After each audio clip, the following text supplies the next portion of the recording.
people to join. We're going live. Don't forget to like and subscribe.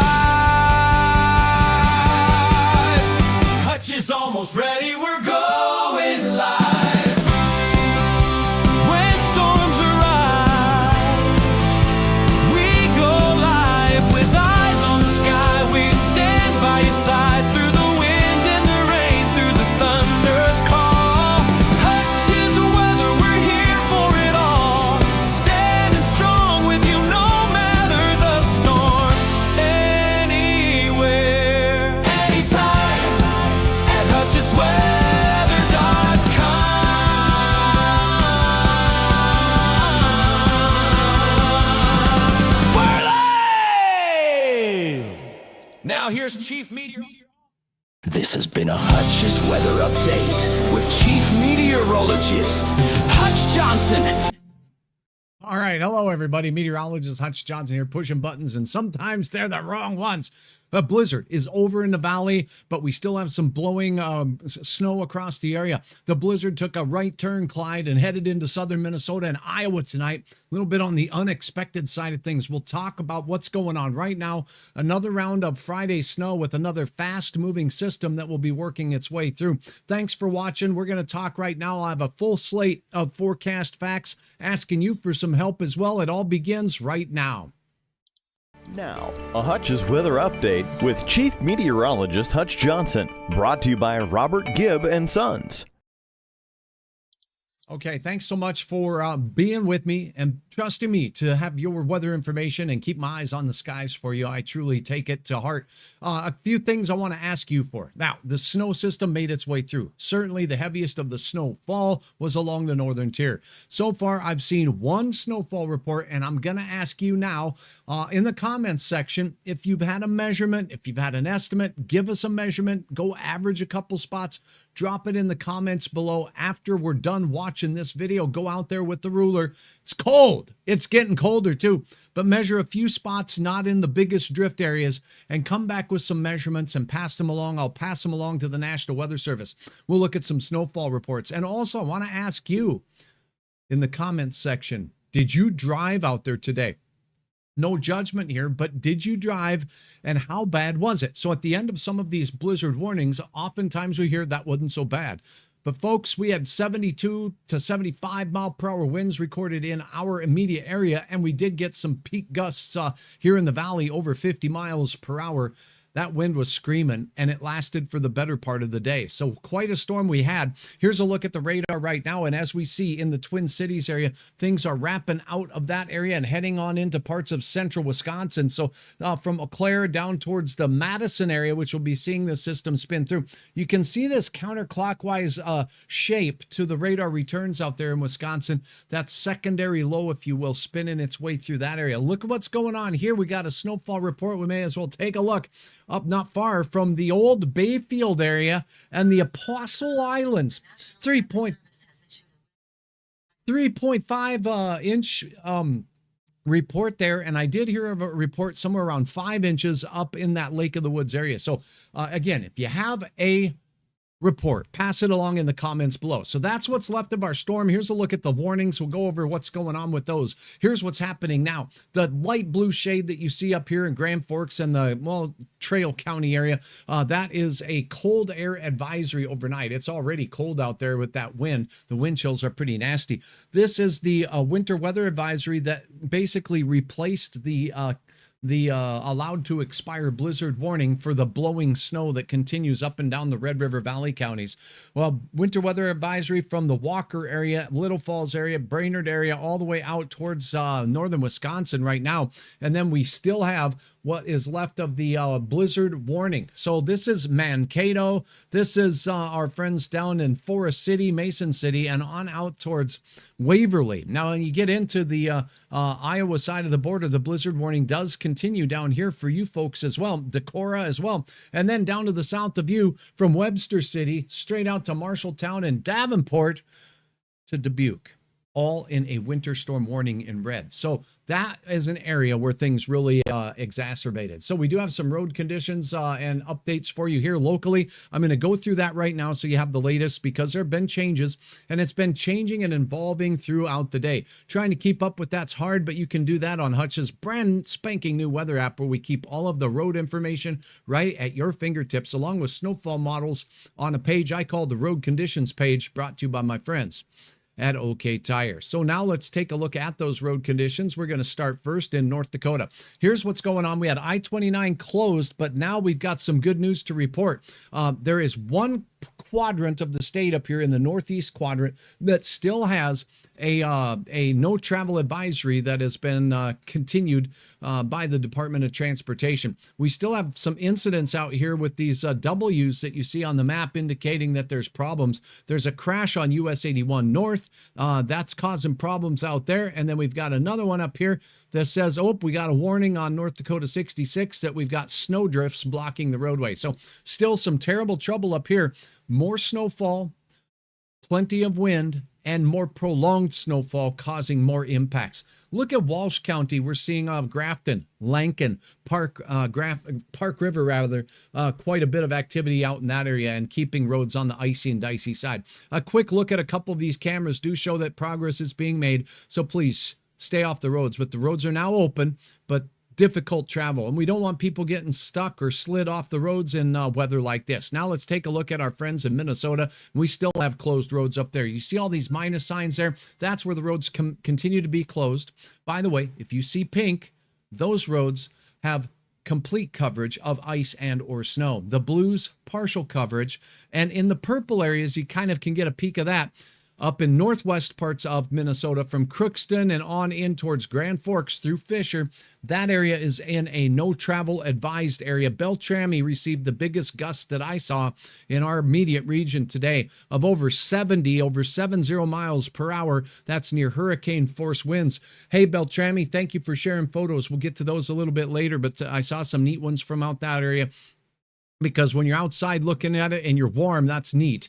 But boy, that snow and wind sure did some things out there. All the way through the Red Lakes area, I heard from one of you, not a lot of snowfall, but certainly a lot of wind with the system. I did show these cameras earlier in that Highway 2 corridor, and we did see that there was some sticky looking roads up there as well with some snowfall. Now let's go to Red Lake Falls area as we take a look at the Highway 59, US 59 up there, and that looks like things are improving dramatically there. So this part of the state, north central, northwest, seeing particularly terrible problems with still some closed roads up in that general direction. What's going on in Fargo? I see one of these dashed lines here, and we have, that's just the basics on the construction and Highway 8.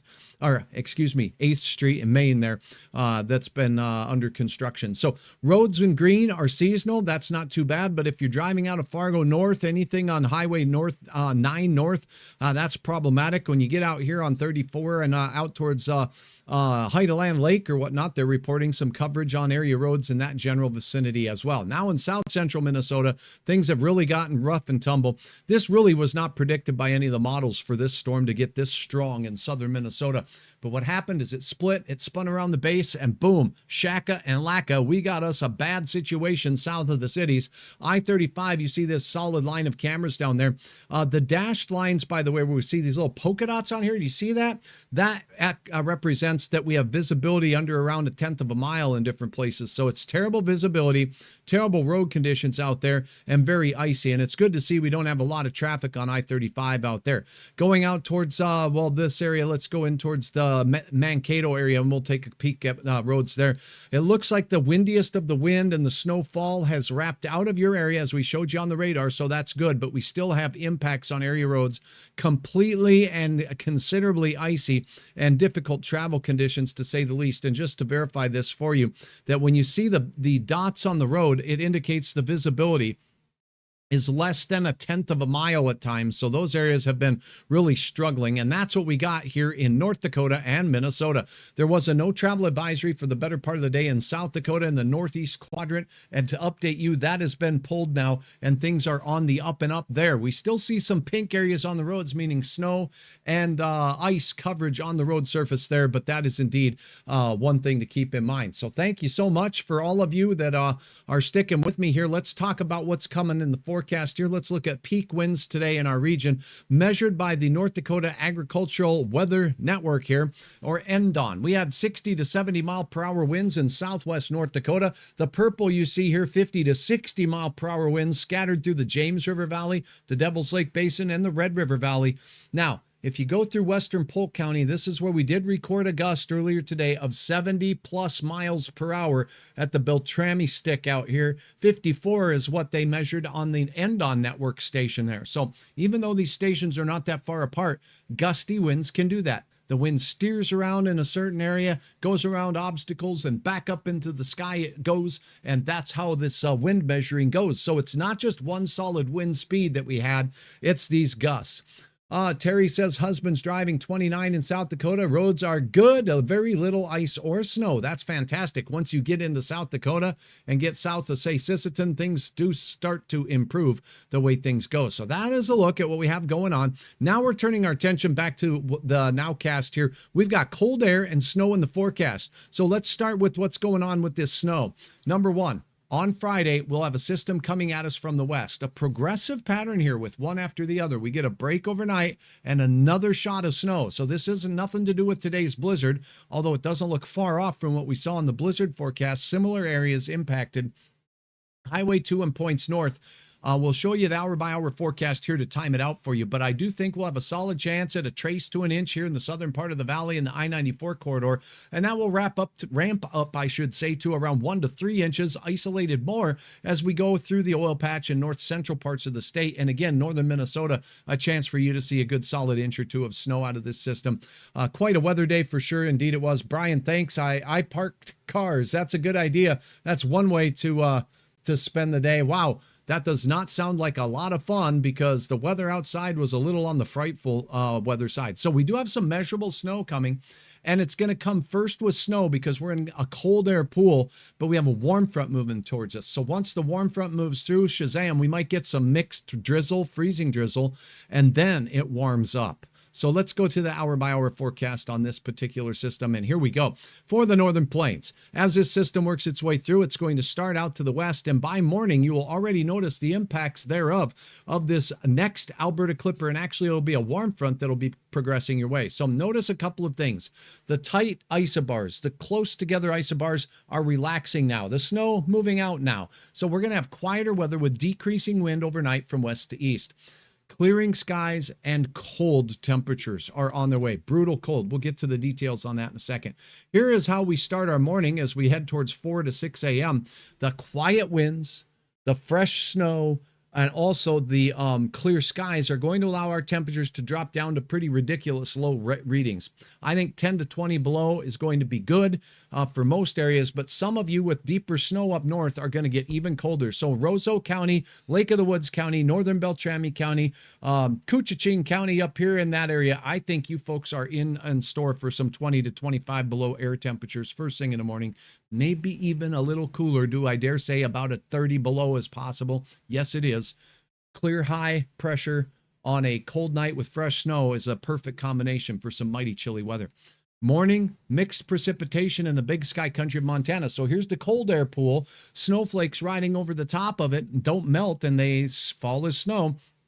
However, with warm air riding over the top, any snow that's made can melt into water, or we have water in the clouds, and when that falls down to the ground, we could get a narrow band of some icing going along with this system. So this is how we start our Friday morning. Here, cold, light winds increasing south winds and increasing clouds from the west as we go through the midday hours.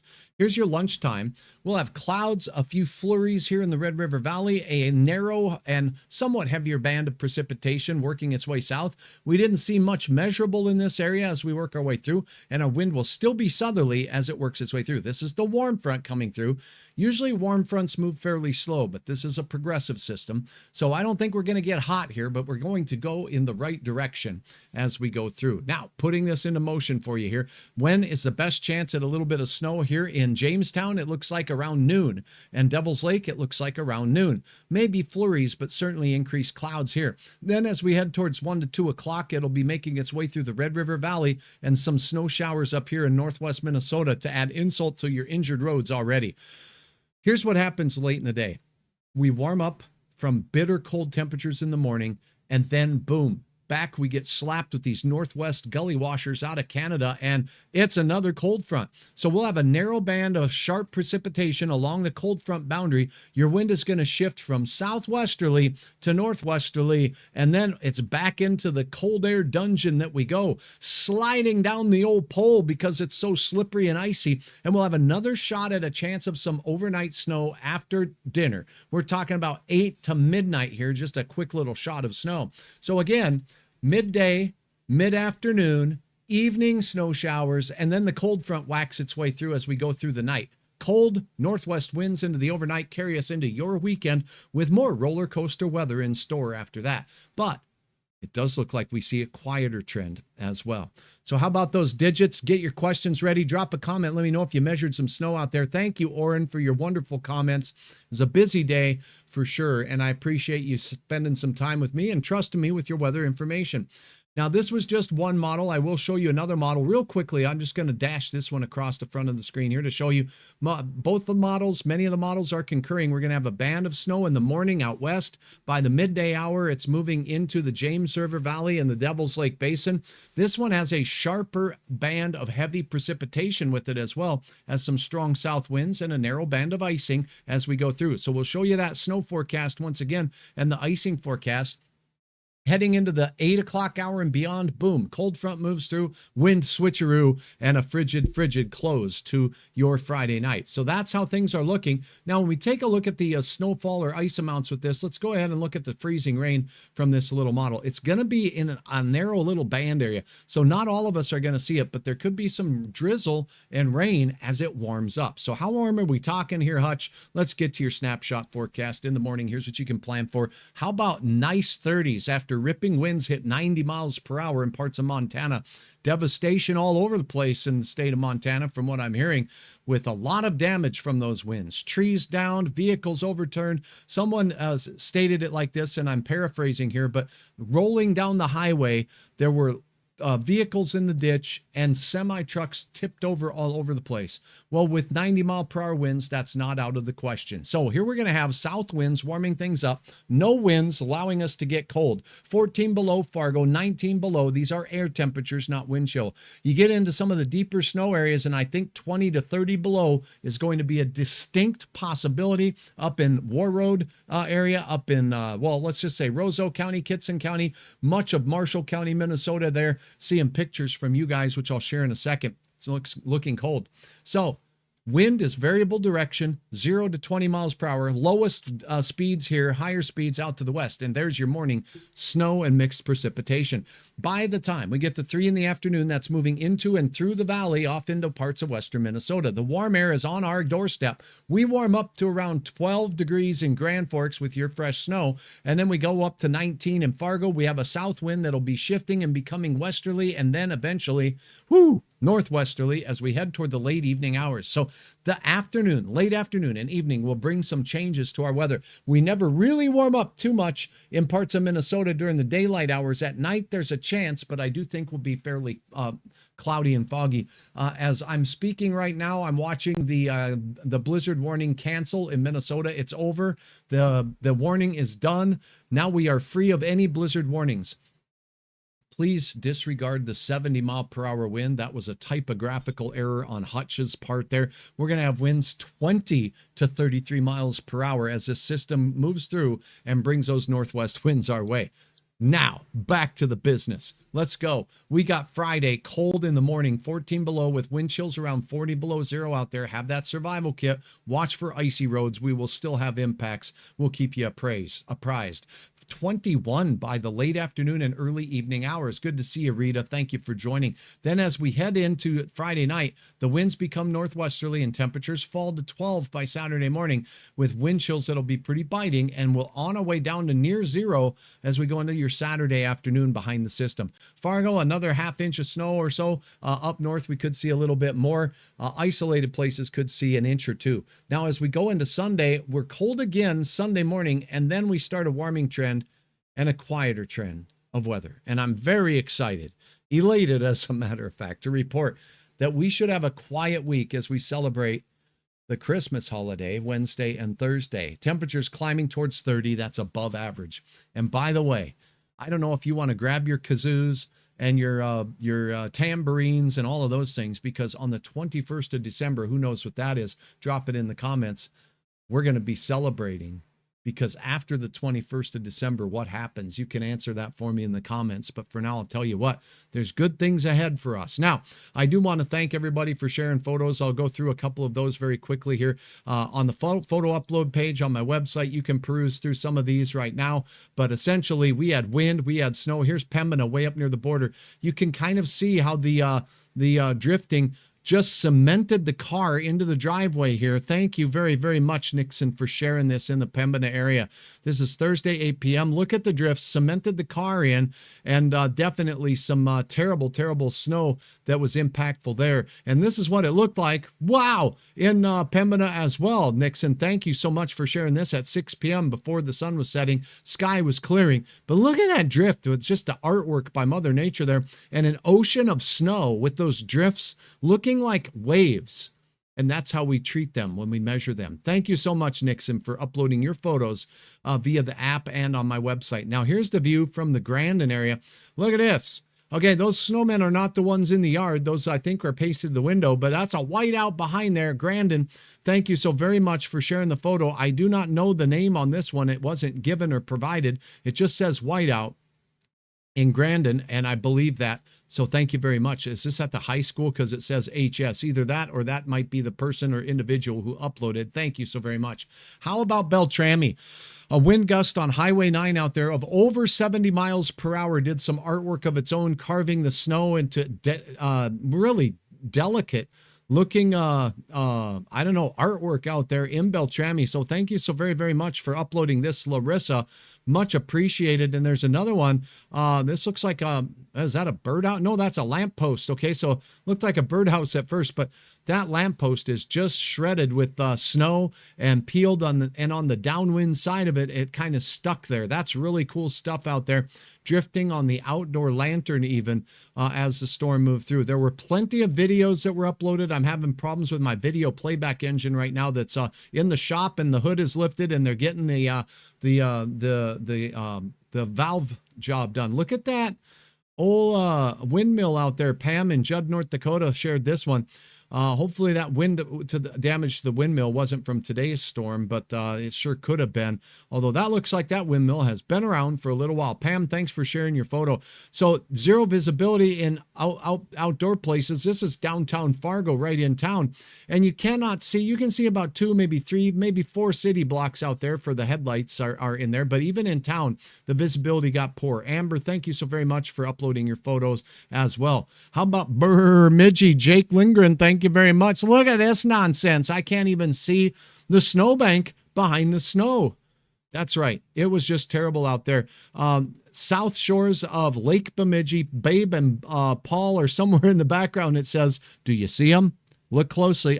Even if Waldo was back there with his red shirt, I don't think we'd see him out there in Bemidji. Thank you so very, very much. So numerous photos of the blizzard today. Thanks, all of you. I hope we can get a look at your snowfall measurements. I know it's hard. Just get an average and pop them in the comments here when you have time. Joni Page, thank you much in the Beltrami area, saying, I think I'm going to stay home today. And that was a good call, because a lot of folks got stranded. And the holiday train making its trek through.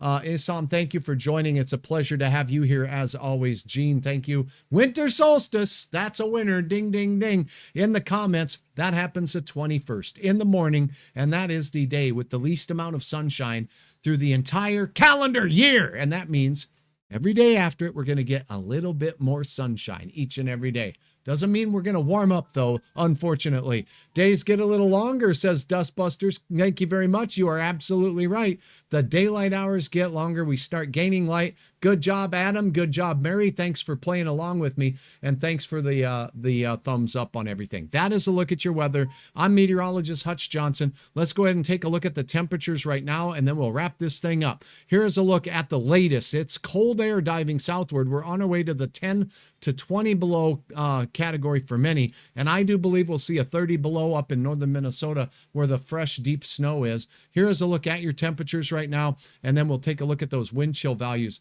Here we go. They're calculating cha-ching, cha-cha-cha-ching, 8 below Grand Forks already. What? 9 below for you folks up in Hallock, and it's 9 below in Devil's Lake as well. How about you folks in Belcourt there? 11 below 0, 15 below as we look up north of the border.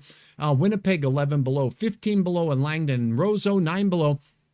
That's for Warroad, actually. And that reading is actually helped out just a little bit, but depth at 6 below by the wind that is likely still blowing there a little bit stronger than other places. This says the wind's 13 miles per hour, and it's out of the direction 340 degrees, which is north. So that's what's going on there. Now we get down toward the cities where the snow is exiting. Look at the cold air nose kind of budging its way in here. It's 0 in Hutch. Right now, 4 below as we look up on the interstate north of, that looks like Little Long Prairie, rather. Little Falls, 1 degree, St. Cloud, 3. Morris, -2 right now. And looking out to the far west, things are warming up already in the lee of the Rockies, or the downwind side of the Rockies. Are you kidding me, Great Falls? You go from 100+ mile per hour winds in your area and in Helena, and just a nasty, cold, blustery kind of day, to how about 41 above, looking pretty good for you right now. And that's warm weather that's going to be heading into eastern Montana tomorrow for my friends and family out there. From Baker, Montana, Ekalaka, Montana, Glendive, Montana. All of you will start the day with some unsettled snow and precip working its way through. 3 with -21 in Glencoe. BA, thank you so much. So Glencoe, you guys got slapped with that. I don't know if you got a lot of snow out there, but that blizzard warning certainly was a little bit of a surprise out there as things transformed. Sometimes as a meteorologist, it's fun to go back and look and see once again if any of the computer models did have that as that system worked its way through. And I'll show you how we do that. At the end of an event like that, we know what we saw. Now we can kind of go back and say what model had the best interpretation of the atmosphere. So if I go back to yesterday's model runs and see if anybody had that on yesterday's model runs, to see which one did the best as we do our homework after a storm, it's sometimes is good to really keep track of which of these models is really taking care of the storm system the right way. So here we had a double-barreled low, one here with the ridiculous winds rolling through northeast Montana overnight, and this low that was moving through with our rain. That one parked here. This one does come down here through Fargo. Look at where it goes, right down here to southern Minnesota. It was there. It had it. It just didn't have the magnitude as we went into the evening hours. In fact, it had that rolling through at noon. No way that started at noon for you. That started a little bit later than that. So this model didn't really have it. Now we can look at one other model and take a look and see if it has it. This one did better on the other storm before this one. So I'm going to go back to the forecast from last night for this model. And now we see our double-barreled low, bing, bang. And this was going to be Wednesday night, I should say. And then we'll put this puppy into motion and see what it does. I don't recall any model having a rock and roll snowstorm south of the cities, this one included. So that's why it was a surprise to me. And it definitely was a surprise to, I think, the Weather Service, as the blizzard warning was issued after quite a bit of time of blizzard-like conditions down there. Terrible conditions today. It's moving out. We have a little break. We have a little hiccup in the forecast for your Friday. And after that, things are looking a whole lot better as we head toward the holiday. Thanks again for your trust. Thanks for your support. We had the snow, but the wind was crazy. It was inside working all day. BA, thanks again. Thank you, Psalm IZ5JW, Grand Forks, North Dakota. It's good to have you on board, as always. Thanks so much. We'll get you back to your football game now. This has been a Hutch'S halftime update right here, so you don't have to stay up any later. Enjoy the rest of the game. Enjoy the rest of your night. I know I am. I'm kicking my feet up, and I might sleep in just a little bit tomorrow. We'll see. I don't know. I'll have to get up and see if I get more snow reports. I was talking to my sister in Iowa City, and it's cold, windy, and snowy there. It's a different kind of cold in Iowa, isn't it? And it's not like the kind of cold we get in Fargo, Grand Forks, or sometimes southern Minnesota. Indeed, a little bit more humidity to the air as you get down into southern Iowa. Your temperature up in Kirksville, Missouri right now is 21 degrees. Ottumwa, Iowa area, 21 degrees. Des Moines is 18, and that coldest of the air is rolling through the northern part. So we have climatology there in Iowa that's amazing. The north part of the state is a lot like Minnesota and the Dakotas. You get to the southern part, it's a little bit less with the biting cold, but that humid air has a different feel to it. And then once you get to the southern part of the state and into Missouri, by middle Missouri, you can draw a line down the I-70 corridor. North of there, you get some winter. South of there, it's like a cakewalk, unless, of course, there's an ice storm, which they get to deal with. Thank you so very much. You all are the very best. Got a little musical treat for you from the Hutch Johnson Singers. For now, stay safe, stay warm. And, well, thank you for watching. We'll talk again soon. This has been a Hutch'S weather update with Chief Meteorologist Hutch Johnson. Follow us on Facebook and subscribe to our YouTube channel. Wait, you forgot the new app. You're right, I did. Don't forget to download our new app. Oh, now let's rock.